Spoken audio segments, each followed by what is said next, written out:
Hola, bienvenido al canal. En el vídeo de hoy quiero hablarte sobre la importancia de los microorganismos en el suelo de tu huerto.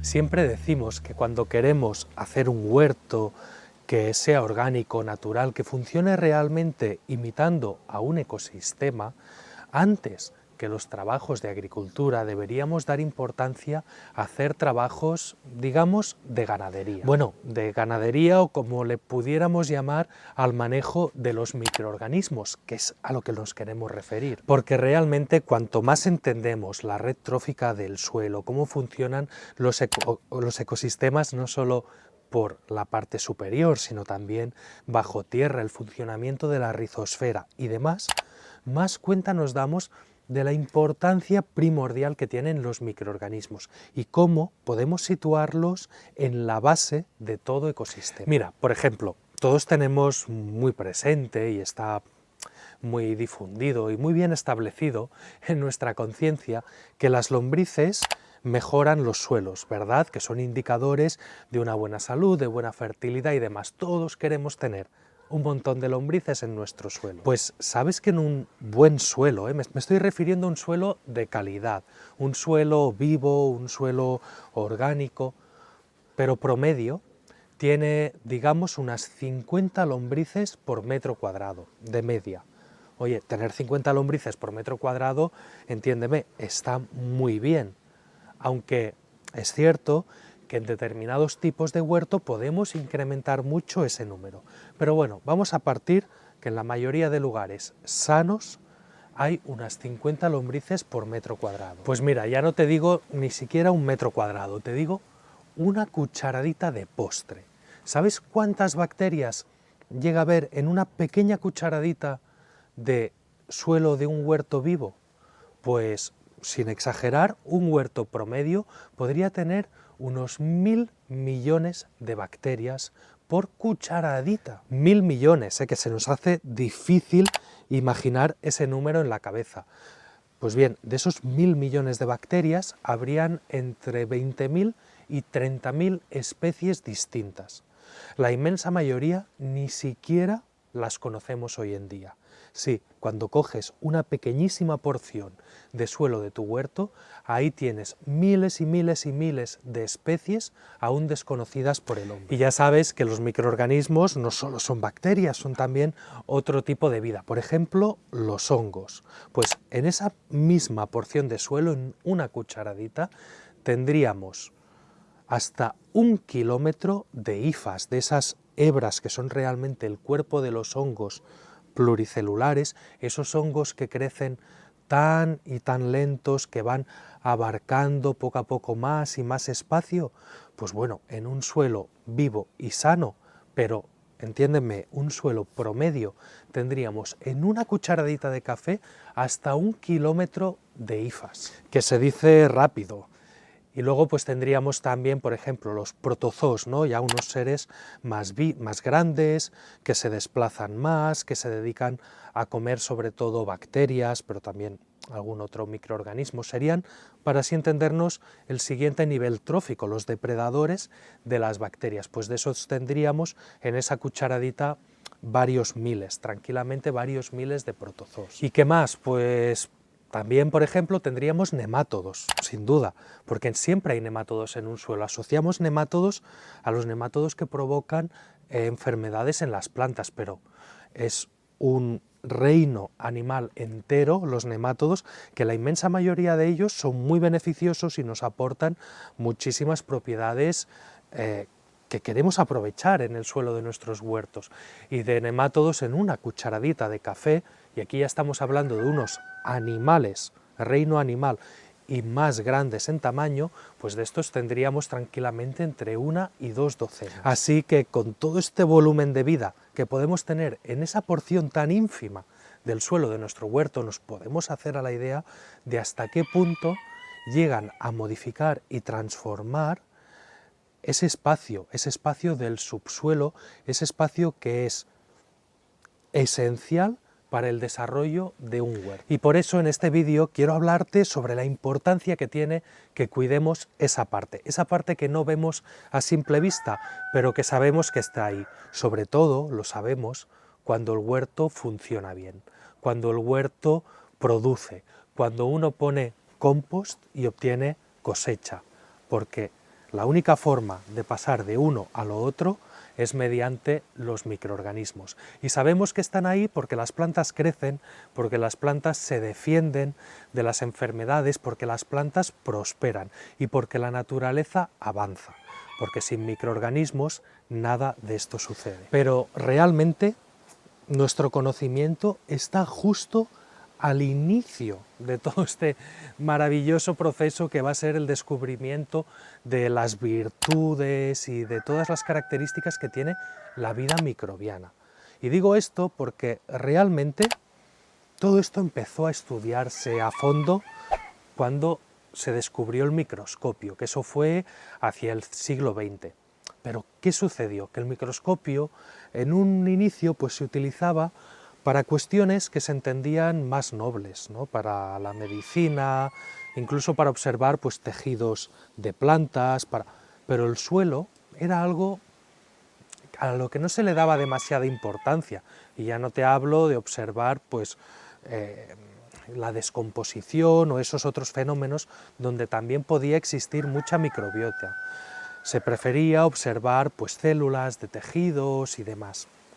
Por eso se tardó un poco en ir viendo y descubriendo toda la riqueza de microorganismos que existían en ambientes como el suelo o como la materia orgánica en descomposición. Pero bueno, poco a poco se fueron cogiendo muestras, se fue mirando, conforme se vio viendo la riqueza, más y más gente se interesó en ello, pero eso sí, no fue hasta el siglo XXI cuando entendimos y empezamos a fijarnos y hacer modelos, digamos, sobre lo que hoy en día conocemos como la red trófica del suelo.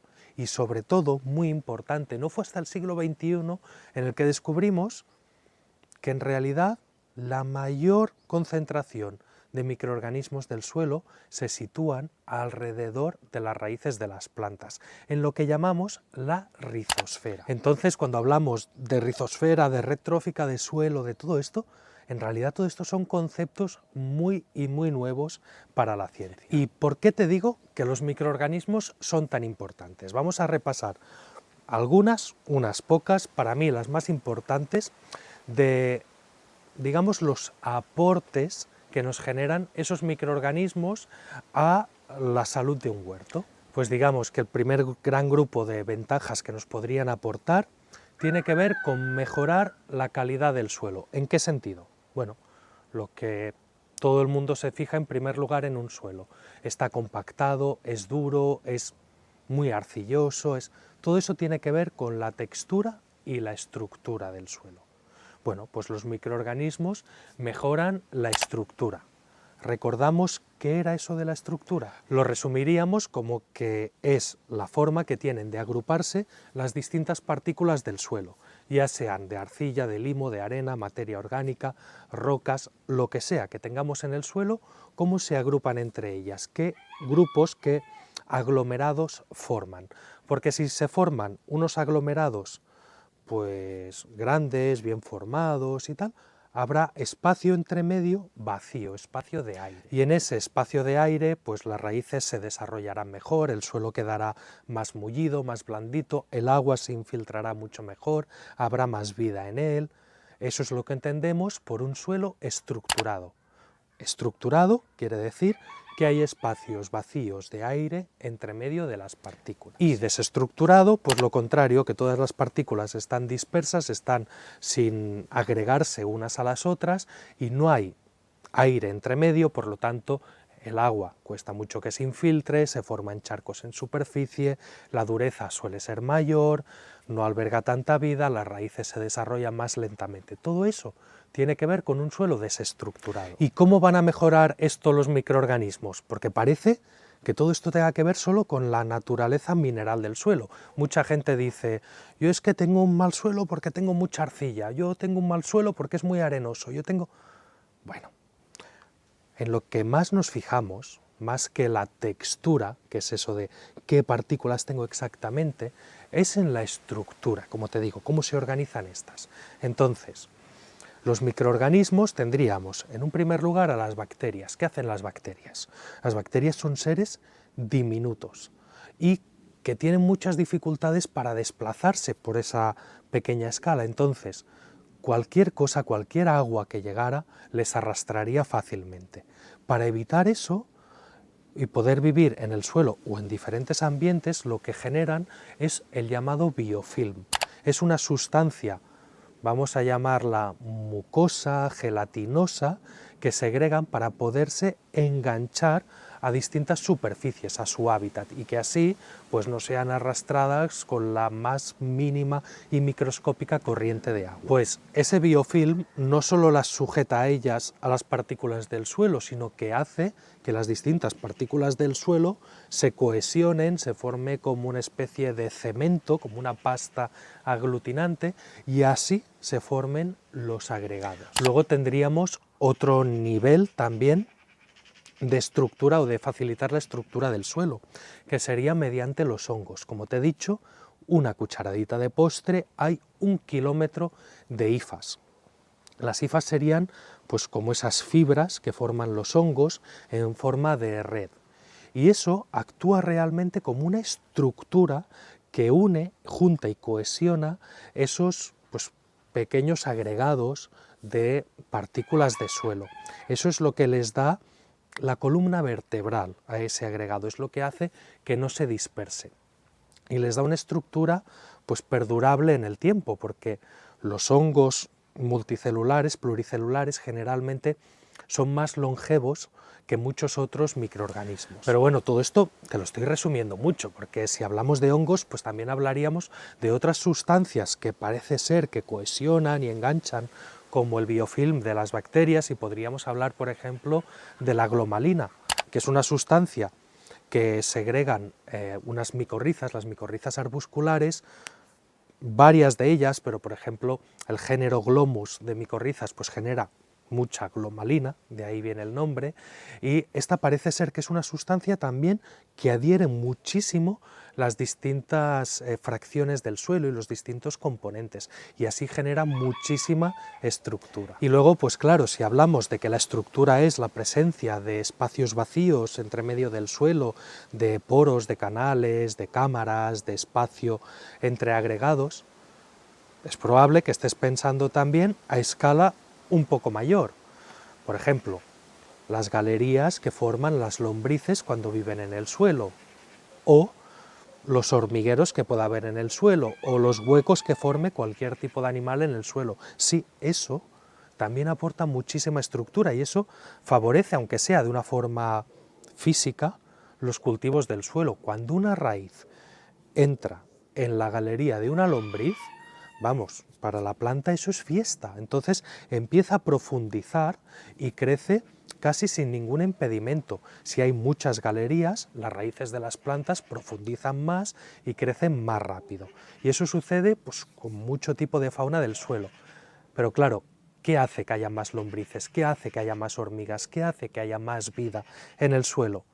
Pues las lombrices comen sobre todo, nos pensamos que comen materia orgánica en descomposición, pero comen sobre todo los microorganismos que hay en esa materia orgánica. Se comen a bacterias, se comen algunos hongos, algunos mohos, por ejemplo, se comen otros tipos de microorganismos. Luego las hormigas, pues depende de cada especie, pero algunas comen hongos del suelo, comen esporas, comen distintas cosas que tienen que ver con los microorganismos que hay en el suelo. Por eso, estos también están en la base de una estructuración a un nivel mayor. Luego, otra ventaja a nivel de suelo.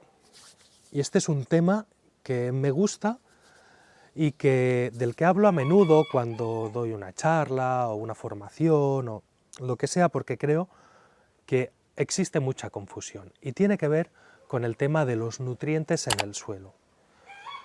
Yo creo que la confusión viene de que hemos estado siguiendo un modelo agrícola durante muchísimos años y ahora, aunque la ciencia haya avanzado, pues cuesta un poco cambiar ese chip. Me explico.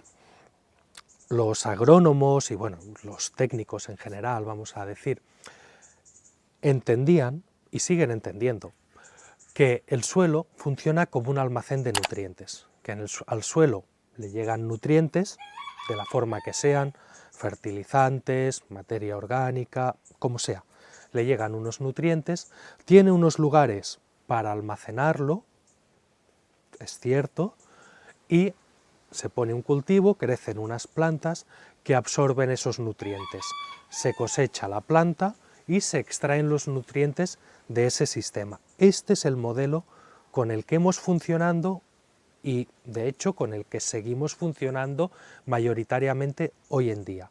Pero en realidad sabemos que este modelo está caduco y que las cosas no funcionan realmente así. Es cierto, todo lo que he dicho no es falso, no hay ninguna mentira en esto, pero es una verdad a medias, es una verdad incompleta, porque el suelo realmente funciona como un almacén de nutrientes. Bueno, a mí no me gusta esa idea, y no es que no me guste por un tema de que no me caen bien los almacenes o de que me gusta llamarlo de otra forma, no, es que realmente el concepto creo que está equivocado, porque dejamos de lado la parte más importante del suelo, que son los microorganismos. Hasta este momento se pensaba que los microorganismos son muy importantes porque son descomponedores. ¿Qué quiere decir? Que procesan la materia orgánica que les llega, la transforman en nutrientes de una u otra forma y lo dejan ahí en el suelo. Y luego la planta va ahí al suelo y lo coge.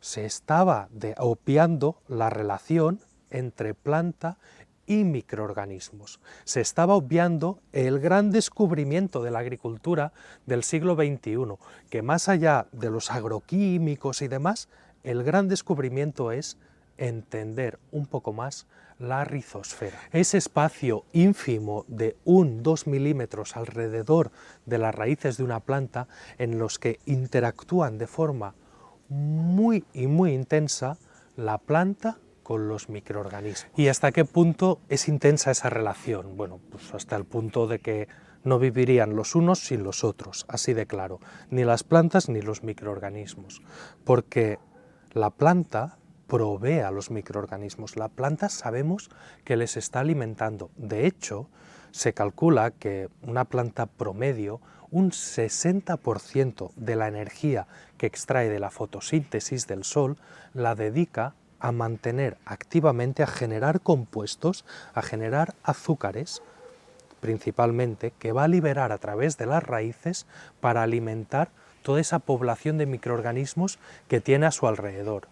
Pero, ojo, la planta esto lo hace de una forma totalmente interesada, porque esos microorganismos a la vez le están proporcionando aquello que la planta necesita. ¿Qué necesita? Pues necesita nutrientes, necesita una protección frente a las agresiones, necesita unos estímulos también para crecer. Todo esto son propiedades que le otorgan los microorganismos a la planta. ¿Y qué sucede con esos nutrientes que han acabado en el suelo, como sea, o por la descomposición de la materia orgánica, o porque se ha añadido un fertilizante, o me da igual? Un nutriente que está en el suelo de forma libre y que está disponible para las plantas, pues va a almacenarse en el suelo, en lo que llamamos centros de intercambio catiónico. En esos lugares solo pueden almacenarse los nutrientes con carga positiva, no todos. Sí, muchos de ellos, pero por ejemplo el fósforo y el nitrógeno no pueden quedarse retenidos de esa forma. Por eso son los primeros que van a faltar generalmente de un suelo. Pero los que se quedan retenidos, ¿qué sucede con ellos? Pues que están ocupando un espacio. Y como ocupan ese espacio, pues el suelo va gastando poco a poco su capacidad de almacenar nutrientes. Cuando esto llega a unos niveles altos es lo que se conoce como salinización del suelo y es un fenómeno que puede llegar a ser muy contraproducente. Y si el nutriente pues, tiene la carga eléctrica negativa o no se ha quedado adherido a ningún centro de intercambio catiónico por lo que sea, porque ya estaban llenos, porque hay mucho nutriente, por lo que fuera, porque hay pocos en el suelo, ¿qué sucede con él? Pues que como es soluble en agua, porque era disponible para las plantas, por lo tanto tiene que serlo, pues se va a lavar con cualquier riego, con cualquier lluvia, va a acabar en capas profundas y ese nutriente se va a perder. De hecho, cuando se fertiliza un suelo, la inmensa mayoría de lo que se pone se pierde, porque las raíces solo tienen capacidad para absorber de esos centros de intercambio catiónico que están máximo a 1 milímetro de distancia del pelo radicular, de una parte muy concreta de la raíz. Es que son unos lugares ínfimos. Nosotros regamos con fertilizante todo un suelo, pero realmente las zonas, el volumen que es aprovechable es muy pequeño. Todo lo demás se va. En cambio, en el modelo de los microorganismos, trabajando conjuntamente con la planta, ¿cómo funcionan? Y esto es algo que ya conocemos a día de hoy. Pues no hace falta que los nutrientes estén de forma disponible para la planta. Cuando la planta necesita un nutriente, va el microorganismo y se lo consigue. ¿Cómo se lo consigue? Pues mira, el caso de los hongos, que son muy extensos, que tienen esa red, pueden cogerlo de un centro de intercambio lejano y llevárselo hasta la planta. Es como si la planta, gracias a ellos, alargara sus raíces. Las bacterias, por ejemplo, que tienen un metabolismo muy rápido y van muy aceleradas, pero no pueden desplazarse, no pueden cubrir largas distancias, ellas van a fabricárselo, van a cogerlo de su entorno y van a hacer que la planta lo tenga en su forma disponible. ¿Y cómo hace eso? Pues gracias a la materia orgánica, que sería su materia prima. Por eso, fíjate, en lugar de entender el modelo como un almacén de nutrientes, aquí podríamos estar hablando que el suelo funciona realmente como una fábrica de nutrientes, donde la planta pide, es el consumidor, y todo el sistema le provee. Y además es una fábrica moderna, puntera, súper eficiente, porque trabaja con un mínimo estocaje, trabaja bajo demanda. Cuando la planta necesita, rápidamente se le provee, pero se fabrica en el momento, porque es un gasto innecesario tenerlo almacenado. Hasta que no se fabrica ese nutriente, esa materia o bien está en forma de materia orgánica, o bien, y sobre todo la mayoría, está en el cuerpo, en la propia biomasa de todo ese volumen de microorganismos que hay bajo el suelo. Y esas son formas de almacenar los nutrientes muy buenas, porque no van a lavarse con las lluvias, porque no se van a escorrer a las capas profundas del suelo, se van a quedar ahí retenidas en una forma en que las plantas no las utilizan, pero cuando sea necesario, porque existe esa buena relación entre planta y microorganismo, se le va a proveer.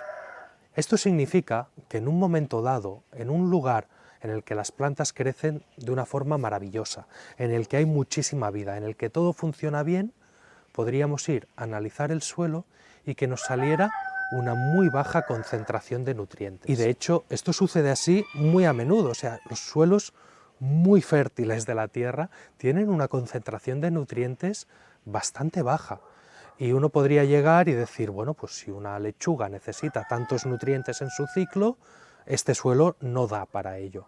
Y no es cierto. En ese suelo plantas una lechuga y crece de forma fabulosa, porque existe toda la red trófica que le va a proveer.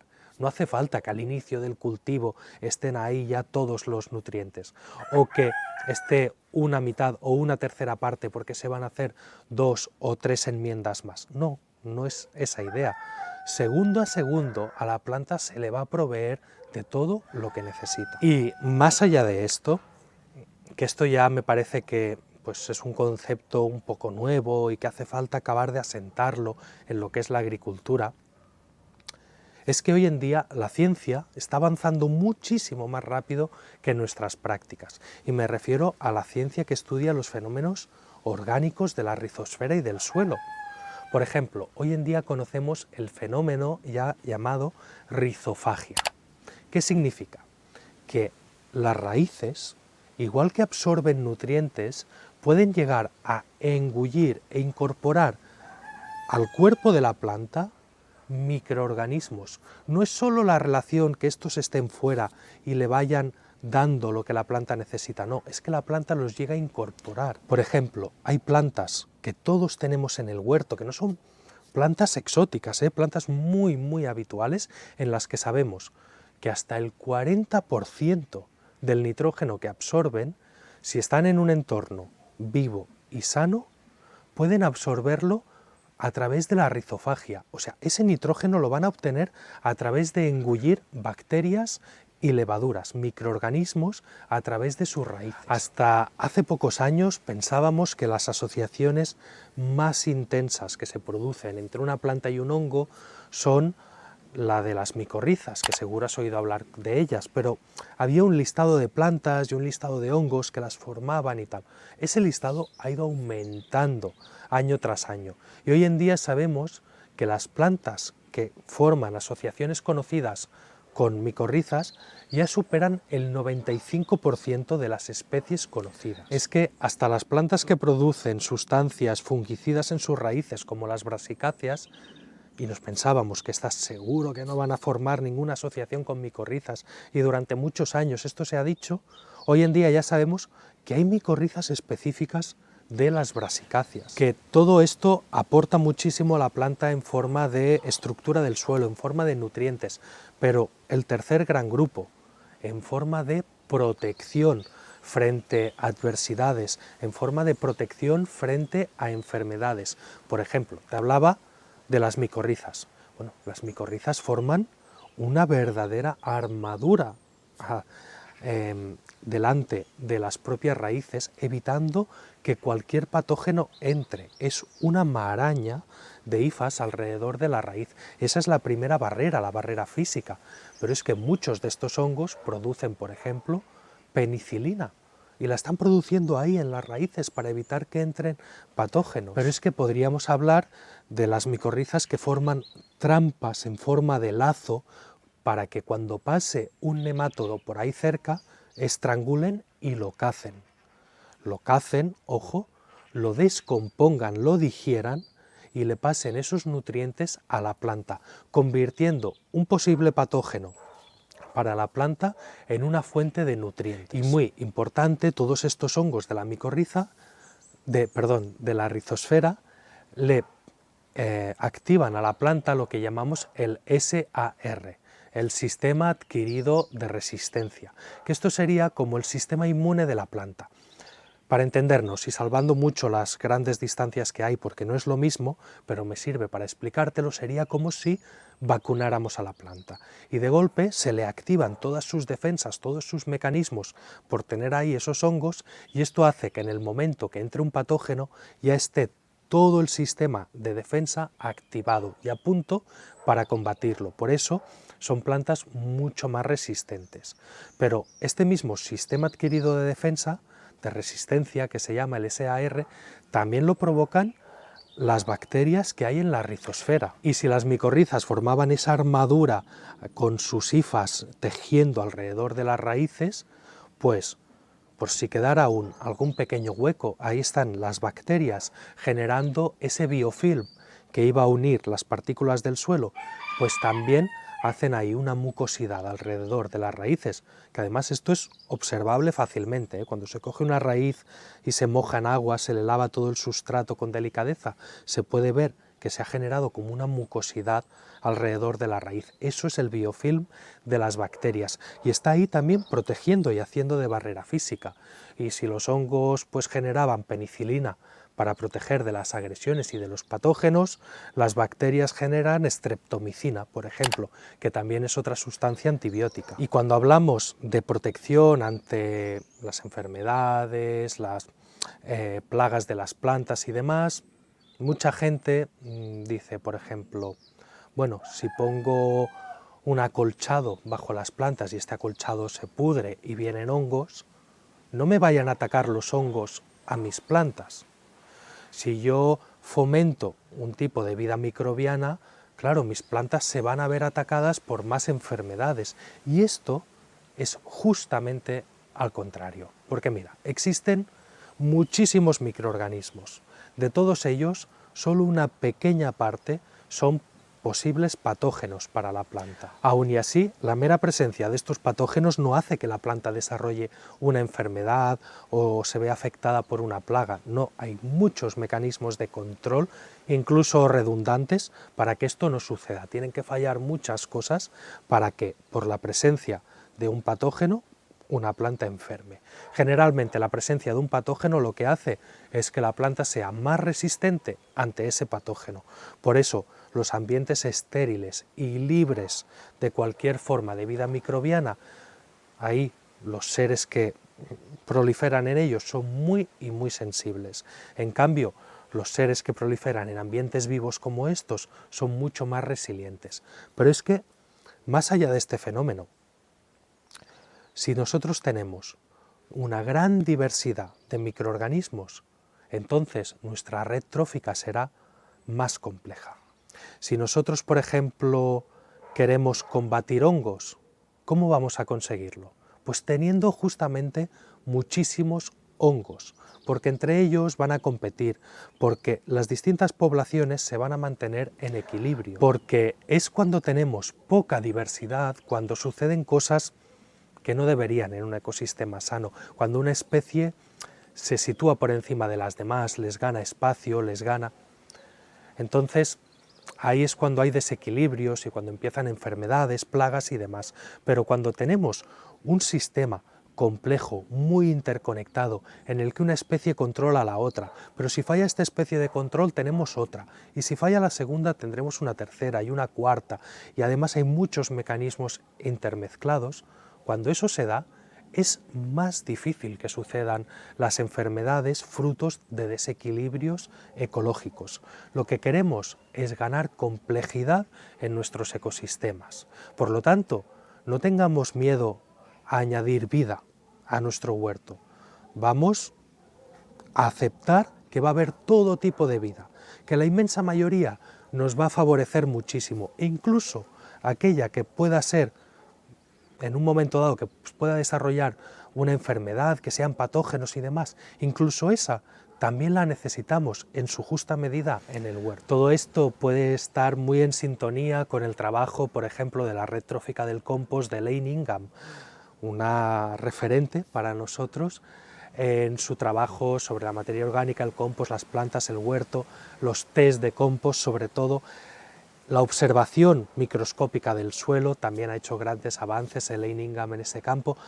Ella tiene una forma de tratar un huerto que comparto plenamente y es, por ejemplo, tienes un problema de nemátodos, necesitas más nemátodos. Necesitas nemátodos porque entre ellos habrán nemátodos depredadores, nemátodos que competirán contra los que están dañando con tus plantas, nemátodos que devolverán a la plaga al equilibrio. Si tú tienes hongos y todo lo que haces en el suelo es aplicar fungicidas o sobre las plantas y luego acaban en el suelo, ¿qué va a suceder? Pues que en ese suelo no va a poder vivir hongos, y como no pueden vivir hongos en el suelo, ¿dónde van a vivir? En la planta, en el interior de la planta, justamente esos que no nos interesan mucho. Entonces, vamos a promocionar que haya mucha vida en el suelo, poniéndole la materia orgánica, el agua, poniéndole las condiciones, protegiéndolo del sol y sobre todo evitando el uso de tóxicos. Y no me importa que sean tóxicos de uso en agricultura ecológica o no, los tóxicos son tóxicos.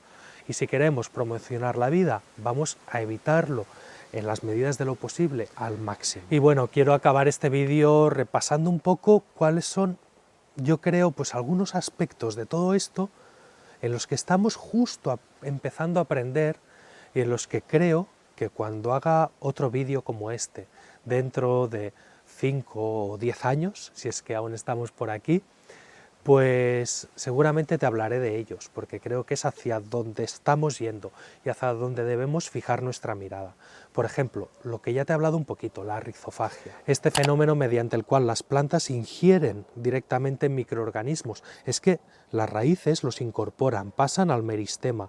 Ahí las bacterias segregan ácido butírico con el que disuelven la pared celular, se cuelan a través de la membrana y llegan a formar parte del interior de la célula, donde empiezan a desarrollar funciones, donde la planta incluso lleva a esas bacterias hasta sus órganos sexuales y acaban en las semillas. Sí, hemos visto semillas de, por ejemplo, de maíz precolombino que tienen microorganismos en su interior de hace más de 500 años y que cuando se germinan esas semillas, esos microorganismos están en fases de resistencia y vuelven a activarse. Y esto, si lo pensamos con detenimiento, tiene muchísimas implicaciones para nosotros, para los huertos domésticos, para los amantes de la permacultura y de lo natural, porque hasta ahora estamos almacenando semillas muchas veces tratadas, otras muchas congeladas, utilizando fórmulas de conservación que en realidad matan la vida. ¿Qué pasa con esos microorganismos de las semillas? ¿Qué importancia tienen? Puede ser que dentro de unos años entendamos que son básicos y esenciales. Puede ser que la herencia que va con las semillas sea algo más que la genética. Podría ser que gran parte del valor de esa herencia sean justamente esos microorganismos. Cuando compartimos semillas, cuando las intercambiamos de un huerto al otro, ¿estamos también distribuyendo los microorganismos? ¿Estamos distribuyendo también esa vida hacia otros suelos que van a ser colonizados para tener cada vez ambientes más y más resilientes? Ahora mismo es muy pronto para afirmar este tipo de cosas categóricamente, pero ya te digo, te las estoy mencionando porque puede ser que dentro de 15 años volvamos a hacer este vídeo y ya empecemos a afirmar algunas de ellas. Empezamos a saber, por ejemplo, empezamos a saber bastante sobre la promoción del crecimiento vegetal mediado por microorganismos, hasta tal punto que hay microorganismos que actúan incentivando, digamos, el sistema hormonal de las plantas y que hacen que produzcan mucho más, que crezcan mucho más, que... ¿Quiere decir eso que una rizosfera viva puede aún actuar de una forma comercialmente más interesante que algunos fertilizantes y que algunos aditivos de la industria agroquímica si se sabe manejar correctamente? Bueno, pues esto que parece tan alocado, muchas universidades están llegando a esas conclusiones. Claro, es muy difícil avanzar en estos temas, ya te puedes imaginar por qué.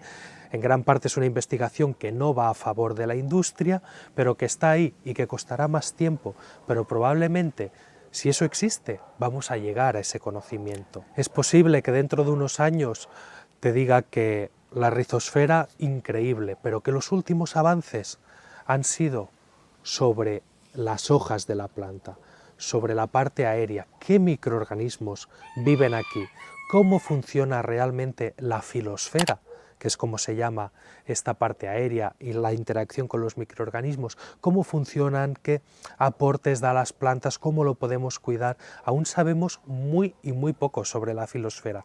Si sabíamos poco de la rizosfera, de aquí menos.